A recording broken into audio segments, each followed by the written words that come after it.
With that whole repair section done, and this one done, and the various other bits that are on the bottom of the very bottom of the chassis here, I think that's the bulk of the new steel that needs to go into the chassis done with. So that's lots of work done, and it feels like lots of progress. Now the next three things are going to be a bit more tricky, and I say that because I'm actually going to have to do some measuring. I've got to do the dumb irons on the front, so they've got to be precisely in the right place, otherwise the steering's not going to work. I've got to put all the outriggers on both sides, and they've got to be in precisely the right places, otherwise the bodywork won't fit. But before I do those, I've got to put this back on. So this is the rear cross member. Before I even think about offering this up to the chassis and trying to work out the relevant positions of anything, I'm going to cut out this bit and yeah, any other untidy bits I don't like the look of. I've also got to mess around with the rear suspension there. So both here and here are some pretty dubious repairs, to be honest. Now it's understandable because you've got to imagine these repairs were done with the vehicle the other way up, fully complete and in less than optimum welding conditions. Nonetheless, they're all gonna it's all gonna have to be redone.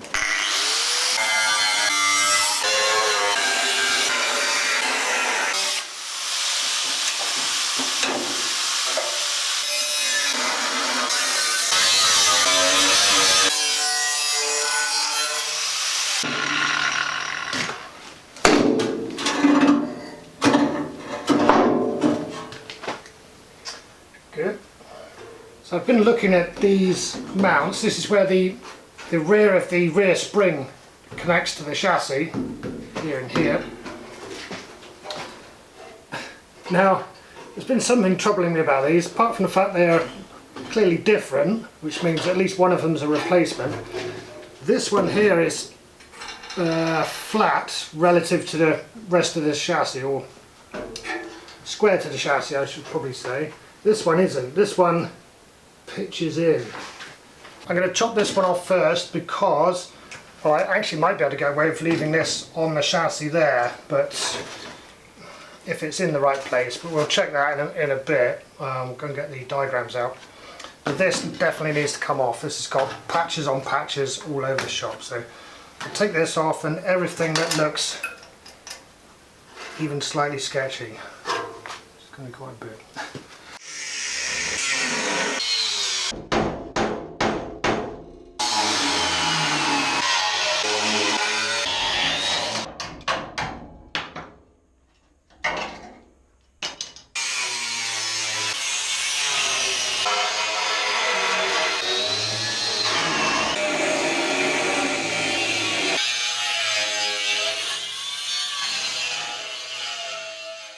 The bad side, as it were, was pretty bad, but the good side wasn't very good either. It's actually missing these bits completely from here, but more seriously, this bit here, where the actual the rear spring mounts to, or rather the shackle mounts to, that then mounts to the spring, this is wonky. It's actually twisted. I'll show you. I've put the camera to face straight down the line of this chassis rail. Now if I put a straight edge, this is a rafter square, so if I put a straight edge on here, you can see that that line is not parallel to this, which it should be. This section is square to the chassis, but what's been plonked on top of it and welded is like that. And from the state of all this welding, this looks factory, doesn't look messed with at all, this bit around here. Even by eye I can see it's way off kilter, so that's that's rubbish. So when I said that I'm going to make the chassis better than factory, I wasn't kidding, but it's it's not even a high hurdle to leap, is it? Not when you see things like this. Right, so that means I've got to open all this up and just relocate that a tad. So looking at it a bit more, it is possible that this whole section, this part and this part, are aftermarket pattern part that's just been badly made. So it's possible it's not Land Rover's fault. Regardless, it does need rectifying, but I'm not going to do it just yet. I'm going to flip the chassis over again and try and get the rear cross member attached.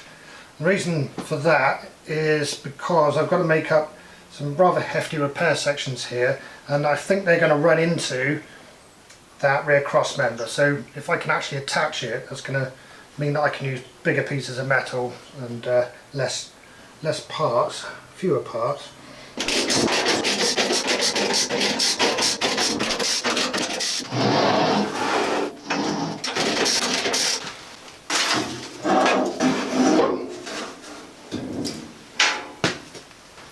I'm just going to offer this up, which I've not done yet, and see if it's anywhere near where it needs to be. So I know there should be a 9-inch gap between here and here. Yeah, only roughly at this point.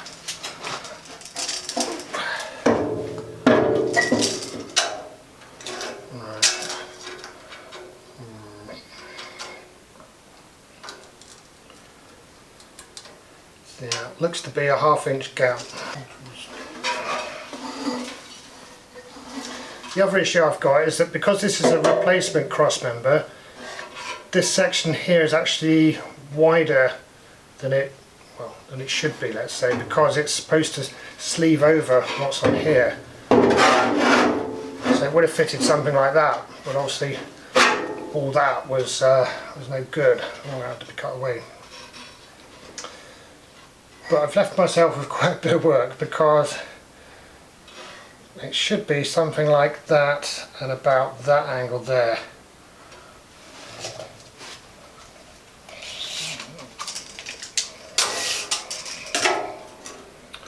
Yeah.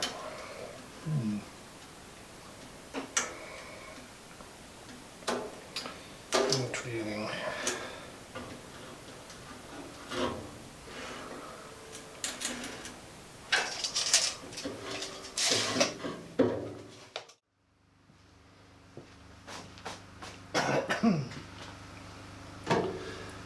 Got a bit of a plan. When I offered the cross member up, obviously there's a gap all the way round, so I can't sort of get it in position, tack it, and then start filling in the gaps. I need some way of positioning that cross member in just the right place. Now, it's not really square to anything either, because there's a subtle curve on the back of the chassis here coming right down to the rear cross member. To give me something to work to, I'm going to get some 3mm plate, which is slightly thicker than the chassis. It's the thicker stuff I've been using in certain areas. Weld a plate on there, a plate on there on the inside, and then I'll be able to lift up the cross member, slot it on there, and take it from there.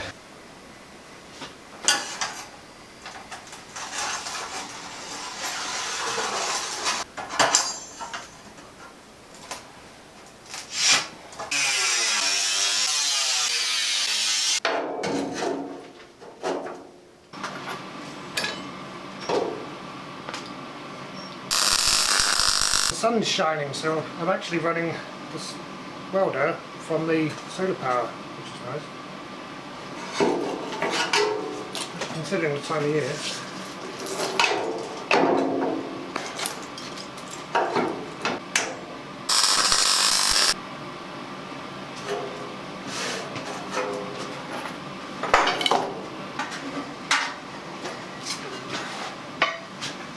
So we should go in.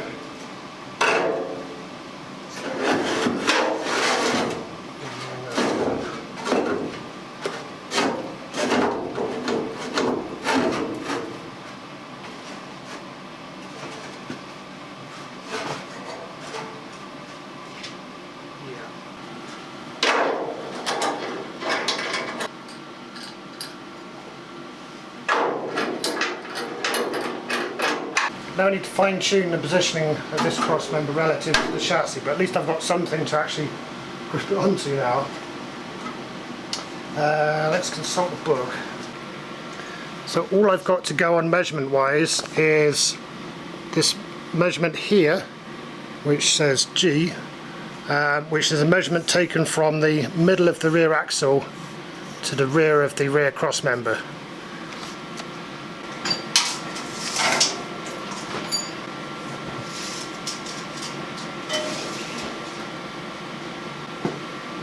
So I can measure that measurement. I can measure from the bottom of the rear cross member to the middle of where the axle is going to go, so I can do that.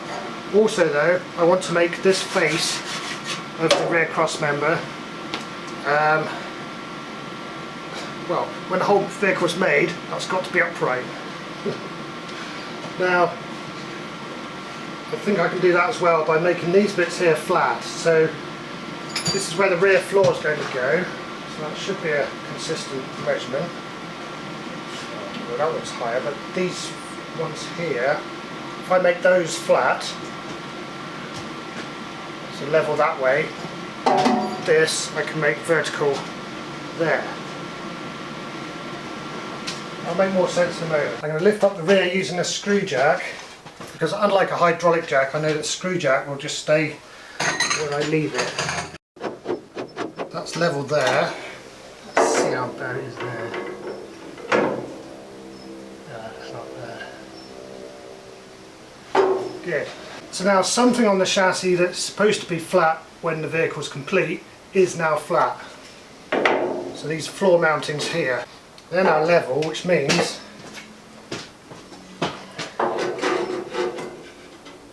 I need to move the rear cross member that way a bit.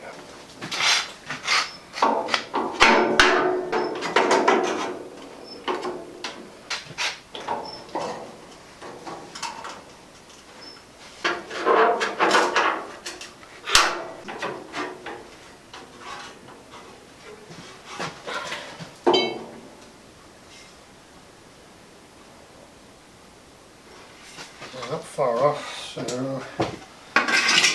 just take a measurement.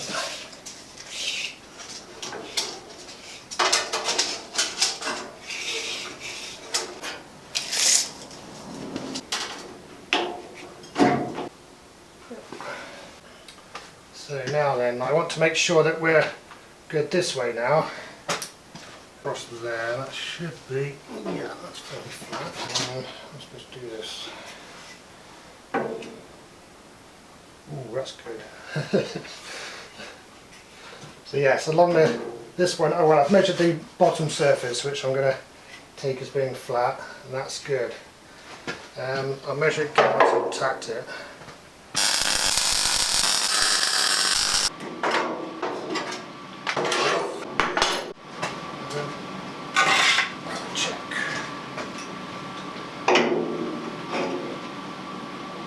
Across there is level currently, which is nice, because that means it's level that way. Yes, there's no twist.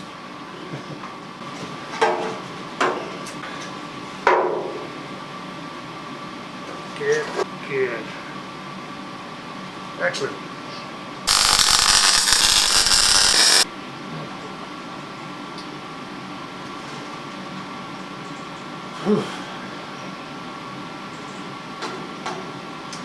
Cross member is on.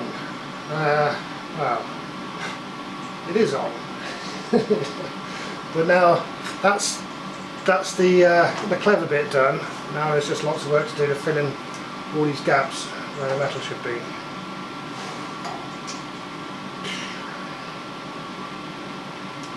Yes.